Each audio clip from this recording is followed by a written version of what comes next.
Salut à tous, c'est Samuel Morgan. Aujourd'hui, on se retrouve pour une nouvelle vidéo sur YouTube.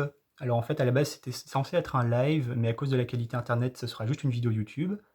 Donc voilà, c'était un live, ça va être une vidéo qui va servir plus aux débutants en écriture, pour qui ont un peu de mal à s'orienter dans comment je pose les bases de mon univers. Donc là, je vais vous faire une petite liste d'étapes qui sont importantes quand vous entamez la création de votre univers. Voilà. Bon, commençons. En premier lieu, il vous faut établir le genre dans lequel vous allez écrire. Par exemple, est-ce que ça va être un genre policier? Est-ce que ça va être un genre fantastique, science-fiction? Tout ça, tout ça. Il faut que vous établissiez un genre dans le premier lieu. Parce que chaque genre a des mécanismes différents qui peuvent des fois ne pas marcher dans d'autres genres. Par exemple, je sais pas, si vous prenez un truc d'aventure, une histoire d'aventure, la construction en plus plutôt les non plus pas plutôt pas vraiment la construction mais plutôt les leitmotifs qui vont se retrouver dans un roman d'aventure, ça va pas forcément être les mêmes leitmotifs qu'on va retrouver dans un roman d'enquête policière. Voilà. Là, dans un roman d'aventure, ce serait on part explorer des contrées lointaines. Dans un roman policier, ça va être on cherche un criminel. Donc déjà, vous voyez, dans le plot de base, on va pas du tout être sur la même construction. Donc c'est important de déterminer déjà ça. Ensuite, ce que je trouve important à mes yeux, vu que moi mon univers est assez grand, c'est la taille dans le monde, la taille du monde dans lequel votre personnage va évoluer. Est-ce que c'est une ville? Est-ce que c'est un continent peut-être? Un pays?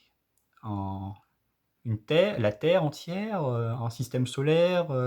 L'univers entier? Vous voyez, il faut déterminer cette taille-là. Et évidemment, ça c'est au début. La taille, la taille est variable. Ça dépend si vous voulez écrire, si vous voulez faire un one shot, donc juste écrire une histoire en un seul livre, ou alors si vous comptez faire une saga littéraire.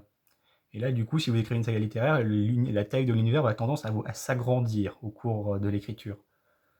Donc voilà, à mes yeux, c'est important à déterminer la taille au départ. Ensuite, après que vous avez déterminé la taille de l'univers et la thématique, excusez-moi, il faut que vous déterminez l'environnement de départ dans lequel votre personnage va évoluer. En gros, c'est le point de départ. Par exemple, si c'est une ville, quelles sont les caractéristiques de la ville, comment votre personnage, est-ce que votre personnage il est marié ou pas, est-ce qu'il est plutôt riche ou pauvre, où il se situe dans la ville, tout ça, tout ça. Il faut que vous déterminiez tous les petits points essentiels de l'histoire, en gros, pour le début.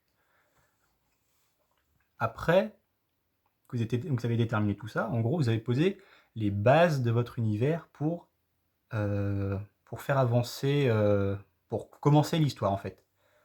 Ensuite, après que vous avez donc fait tout ça, vous avez les bases et vous pouvez commencer à introduire les personnages. Les personnages, oui. Après, les mécaniques et l'histoire. Alors, d'abord les personnages. Là, c'est le point le plus simple, je pense. Et en gros, vous pouvez commencer à pondre vos personnages. Ça veut dire, comment il s'appelle, quel est son physique, est-ce qu'il est grand, petit, blond, brun, est-ce qu'il est noir, jaune, tout ça, tout ça. Après aussi, évidemment, c'est pas un seul, en gros, vous placez tous les personnages qui vont apparaître dans l'intrigue, dès le début. Pourquoi j'explique, ça veut dire, il faut que dès le début, avant même d'écrire, vous sachiez qui intervient, pour faire quoi, et qui vont être les éléments clés de l'histoire. Pourquoi? Parce que si vous écrivez un livre, il faut commencer par la fin, en fait. Ça peut sembler contre-intuitif, mais il faut connaître la fin pour pouvoir faire le début et tout le reste. Par exemple, je prends l'exemple d'un pont. Si vous avez un seul côté si vous savez, ou si par exemple vous ne savez pas combien de mètres va faire le pont, et que vous avez que le début, est-ce que vous allez rester cohérent sur toute la ligne, quoi? Alors que si vous avez le début et la fin du pont, vous pouvez avoir à peu près la longueur du coup du pont et pouvoir construire de manière cohérente sur tout le long. Voilà. Et donc c'est important de savoir la fin parce que c'est la deuxième partie de votre pont qui va permettre à votre histoire de rester cohérente de bout à bout. Donc il vous faut donc savoir la fin, donc le dénouement, et le début, donc ça c'est ce qu'on a commencé à établir avec l'environnement de départ. Une fois que vous avez les personnages et les points clés, enfin les personnages clés quoi, et leurs actions, vous pouvez commencer en parallèle à écrire l'histoire du coup. Ça c'est en parallèle, les personnages, les parallèles, c'est tout les personnages et les mécaniques, excusez-moi, l'histoire, les personnages et l'histoire, pardon.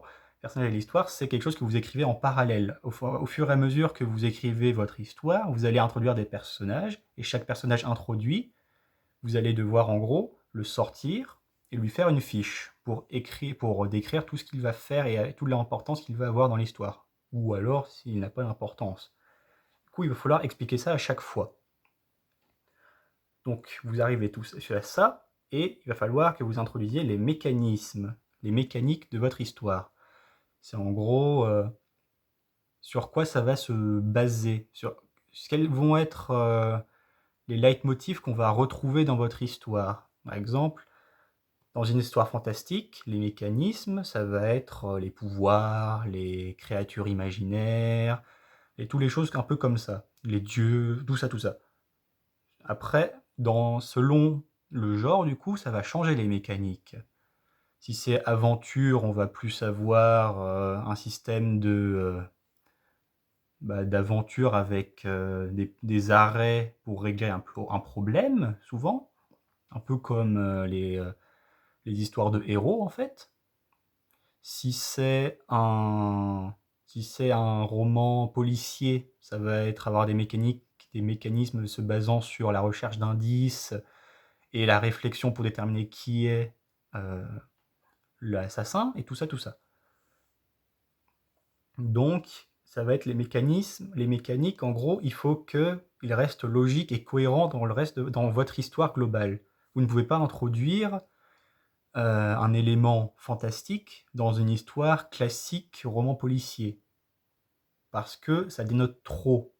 Et si vous faites ça, on va se dire, il a juste cherché la facilité, il n'est pas resté au bout de son idée, il n'est pas resté jusqu'au bout avec son idée de base. Sauf si vous développez, du coup, vous ouvrez votre univers, et là, du coup, vous découvrez en fait qu'au début, c'était juste un univers classique polar, et en fait, c'est un univers fantastique avec tous les autres trucs. Mais si vous écrivez un seul livre, c'est mieux de rester dans les mécanismes du genre, en fait. Donc, les mécanismes, c'est quelque chose qui va s'adapter en fonction, qui vont s'adapter en fonction de la taille de votre univers. Donc, c'est un point important. Et donc, voilà, il vous faut savoir tout ça, et normalement, à la fin, vous saurez où vous voulez arriver. Par exemple, je prends l'exemple de Vicré, donc mon histoire que j'écris. La thématique, c'est histoire fantastique. La taille, du coup, pour le moment, bon là je spoil pas, mais pour le moment, si vous avez lu le tome 1, c'est juste Okeanos, la ville flottante en plein milieu de l'océan Pacifique.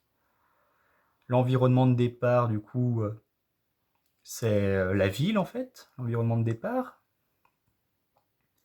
Et les personnages, du coup, c'est Helios Arte, Luna Arte, Hans Hermias, Stella, tous ces personnages-là. Donc tous ces personnages-là, je ne vais pas vous en parler, mais j'ai écrit des fiches, j'ai leur écrit des histoires, je leur ai raconté leur passé, ce qu'ils ont et tout ça.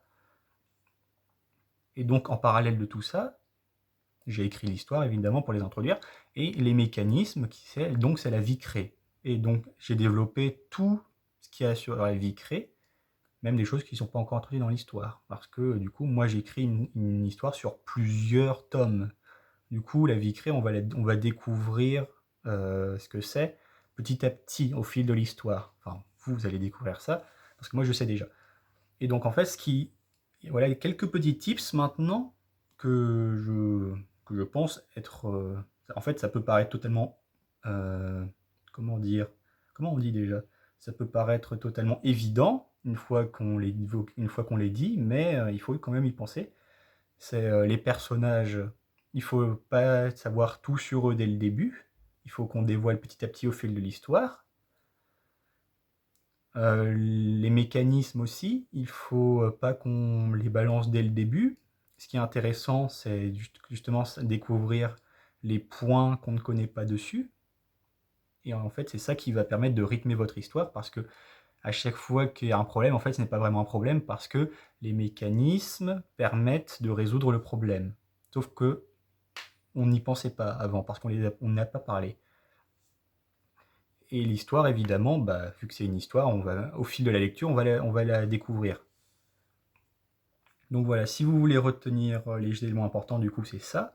Et le fait de connaître la fin avant de commencer même à écrire.